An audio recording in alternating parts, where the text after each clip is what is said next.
Miten sua nyt sillä tavalla? Vai onko täällä kaupalla niin hiljasta, että väkisin? No ihan vahingossa. En saanut oikein viime yönä. No mikäs sua? Ai, sulla oli semmonen yö, ymmärrän. Missä? Semmonen yö. Jaa. No tämmönen ihan tavallista, kun aloittaa pitkästä aikaa tällaiset työt. Et sä nyt vetäsittes ihan seksiset kaupan kanssa? Vai teettääks Tanja sulla liikaa? Mitä helvetti? Hankin nyt äkkiä se ihan heti.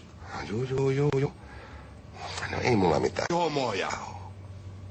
Miten helkkarisen tämmönen voi olla edes mahdollista? Se totta kai. Sä varaudut sitten oikein kunnolla varalle. Vai pitäisikö sanoa varalle? Ei mä ollaan risteilyllä.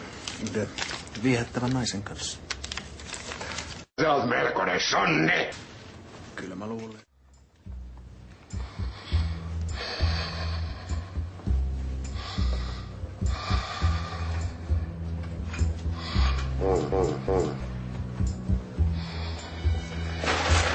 Mitä helvetti?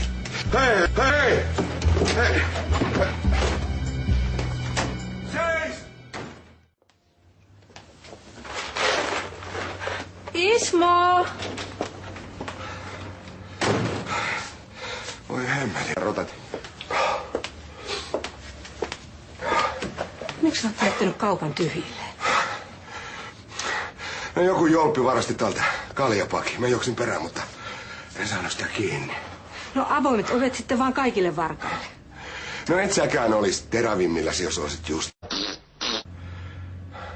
Oot sä täällä?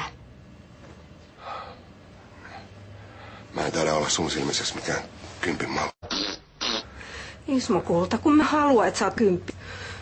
Eikä musta sellaista taida tulla vaikka kuinka. Ismo, ajattele sua sijoituksena. Tykkään susta just sellaisena. Nyt anna toi Esu mulle. Mitä helvetti? Niin. Mä jatkan lopun iltaa täällä ja sä lähet nyt nukkumaan. Muutako mä tonne takahuoneeseen vai? Just niin. Aha. What is love? Baby, don't hurt me. Don't hurt me.